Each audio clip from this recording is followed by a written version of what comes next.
If you're interested in comic book conservation, please join us on Facebook at the Comic Book Conservation Community, where we have a gathering of experts in the industry, and you can ask all of your questions that you need to know about what you need to do to conserve and preserve these beautiful works of art. So I had this idea in my head about a vacuum table, and I really wanted to learn leaf casting because it's just a beautiful, beautiful way to preserve these books. But I didn't want to pay $5,000 to $10,000 for a leaf casting table. That's just impossible. So I set to work on designing my own uh, vacuum table with just pieces that I could get off of Amazon. So I needed something that I could create a vacuum chamber out of. So a utility sink was the first thing that came to mind. It's got the volume inside, and I was planning on using a shop vac to create the vacuum, which I knew had enough to pull the moisture out of the pulp slurry. So I set to work on gathering all the pieces. Now I knew I was going to need something thick and smooth that I could seal the chamber with and create a good solid vacuum inside. Shower pan liner was the first thing that came to mind, and I just happened to have some sitting in the garage. So I tipped the tub over and cut out a pattern for it. Now, once I had it out, I needed to put a support frame in to hold the laser cutting table. Now this is important because I wanted to have that structure in there. So I added this little piece of wood here, and it just fit perfectly right where the laser table was going to lay down on it. So once we got that in position and checked it out, the laser table, that was something that I actually had an old one. This is one I showed you can get off of Amazon. Works perfect. It's metal, it's honeycomb, it's thick, it can handle the liquid going through it. So this is like really the perfect thing for me. I installed a drain in the bottom, which also doubled not only to drain the moisture out, but it was also a vacuum regulator. And as it turns out, it worked absolutely perfect for doing that. The next step is I knew I needed to be able to lift the rubber mat up, so I installed Velcro all the way around it so I can access the inside of the tub if I needed to. I didn't know if there was going to be any issues with things getting in there or getting the water out, but luckily so far I have not had to open it up.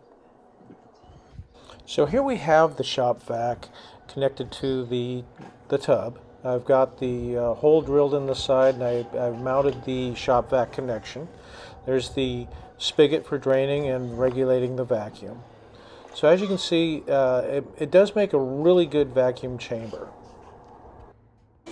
Here we have the unit in operation. I have a 4" by 4" hole cut in the middle of the square, which pulls down and creates enough vacuum through the grid to pull down tightly on anything laid across the top.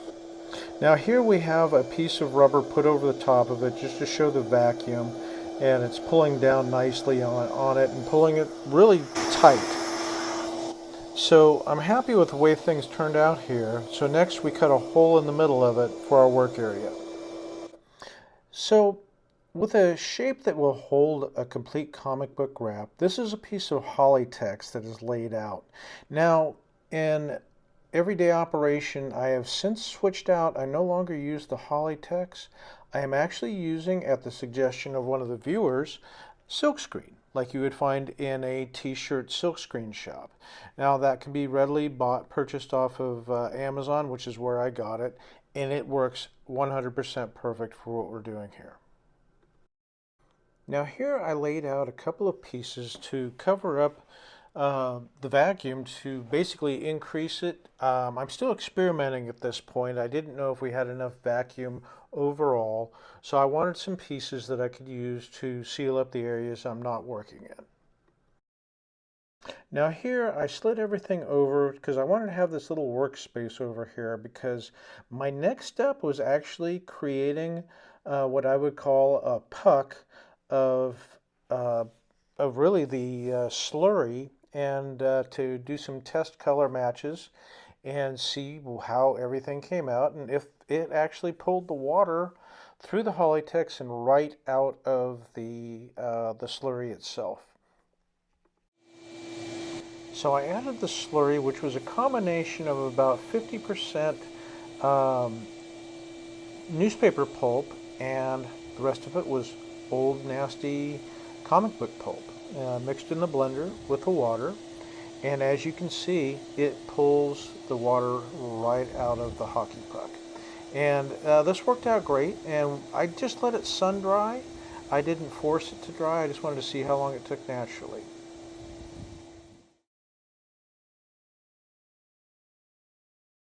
So here is the first wrap. This one was glued to the cover. So there was some glue removal that had to be done. We got large round cuts. You can see there's a lot of residue left over from where the glue was and where I detached it from the cover. Now we have it on a light table so you can really get a good clear look at how much material was damaged in the center section and how brittle and brown it is around the edges. So we have a lot of cracks and splits, and so what we want to do is really seal these up. Now here's the puck that I made to do a test color. You know, we have variable different colors here, and this was just kind of an experiment, and I felt that this color was okay, it was acceptable. So looking at this notch down here, all of the wraps had this along with the cover as well. You know, the cover was a real mess. Now, what this is, and when you've seen these old comic books, this comic book is from 1941.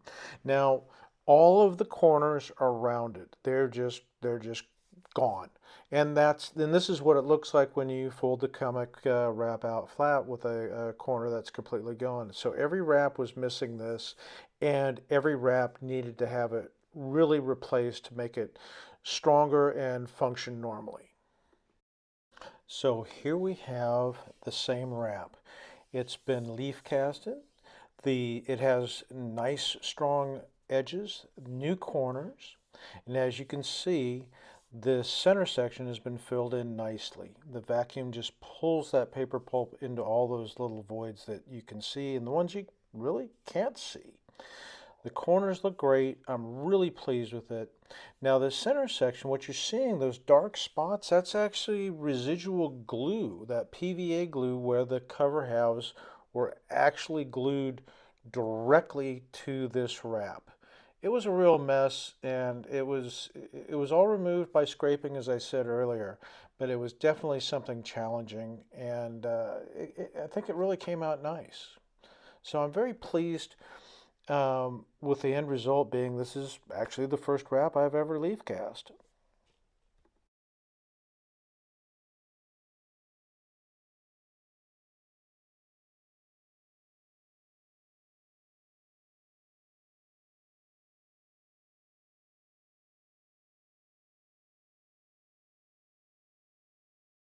So here's another one of the wraps from the book. Now, as you can see, I have it on the silk screen now. I'm no longer using the Polytex underneath. And the silk screen also allows a little bit more airflow through, so I was quite happy with this. So what we do is we lay the wrap down, and I take my condiment bottle full of the slurry, and I just gradually go ahead and run around the edges and just kind of let it come out and dribble on, and the moisture gets sucked down.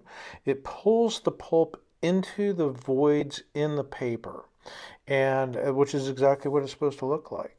Then after that, I lay another piece of the silkscreen down, and I run my finger across the new pulp, and what this does, it smooths it out. And the silkscreen works great. It doesn't stick to the pulp at all. So from there, I let it dry. And that's what we have coming up next. So once the pulp has been dried, this is what it looks like. It's been completely smoothed out. All the voids in the paper have been filled. And now all we need to do is just take a straight edge and trim it properly.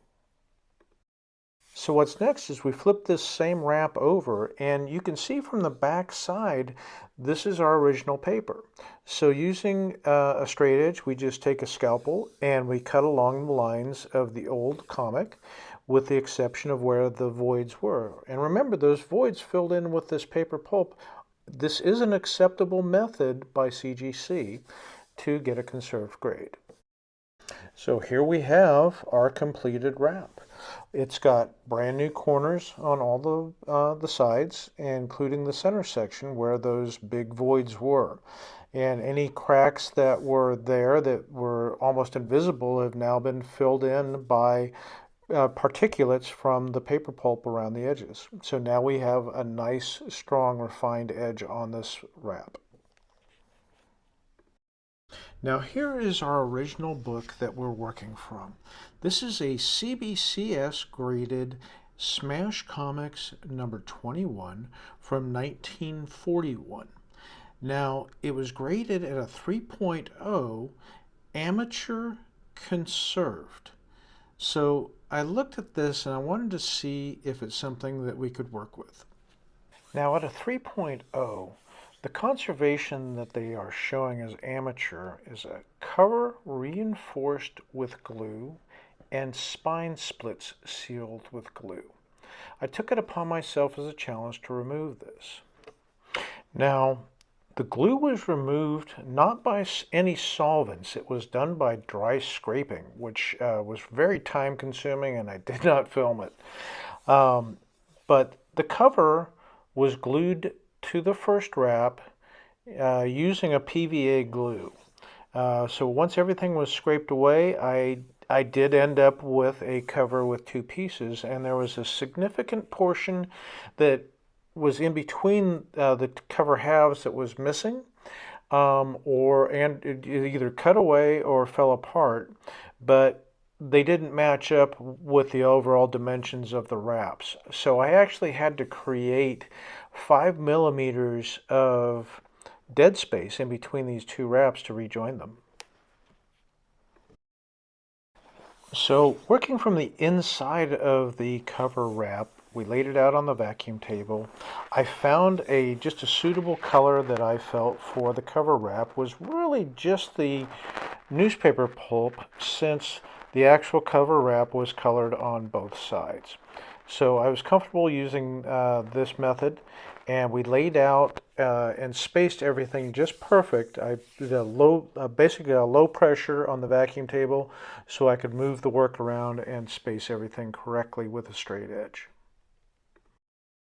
And in the end, I was very pleased with the end result. So both halves of the cover were rejoined with a new paper spine, nice and strong, and once this book is put together, it'll look beautiful. Please join myself, Dr. Paul from Liberty Hill Comics, and Phantom Phil from Phantom Restorations. We are comic conservators from coast to coast, and we handle all of your questions, and we have really cool discussions on comic conservation and how we do things and what we can do to help you improve your collection.